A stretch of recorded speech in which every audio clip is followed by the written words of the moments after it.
ভেবে দেখেছো কখনো, যে রাজ্য তৈরি হয়েছিল দেবতাদের ইচ্ছায়, সেখানে শ্রীকৃষ্ণ স্বয়ং রাজা ছিলেন, সেই দ্বারকাই আজ আর নেই, তা ডুবে গেছে সমুদ্রের তলায়।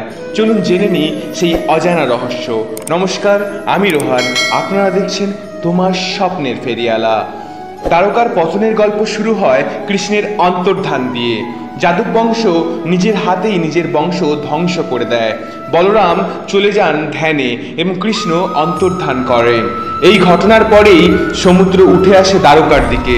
কেউ বলে এটা ছিল প্রাকৃতিক ক্রোধ, আবার কেউ বলে এই ছিল ঈশ্বরের পরিকল্পনা। মহাভারত আর ভাগবত পুরাণ দুটোই লেখা আছে, যখনই ধর্মের শেষ হয়, ঈশ্বর নিজেই তার লীলা সমাপ্ত করেন, আর যা তিনি সৃষ্টি করেন সেটাও বিলীন করেন। দ্বারকার প্রাসাদ, বন্দর, সৈনিক, মন্দির সবকিছুই গিলে নেয় সমুদ্র।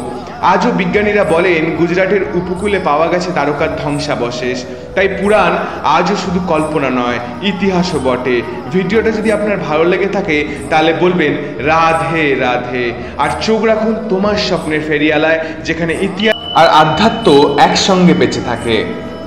শ্রীকৃষ্ণের এই অজানা তথ্যটি যদি আপনাদের ভালো লেগে থাকে তাহলে অবশ্যই চ্যানেলটিকে সাবস্ক্রাইব করে লাইক, শেয়ার, কমেন্ট করে দেবেন।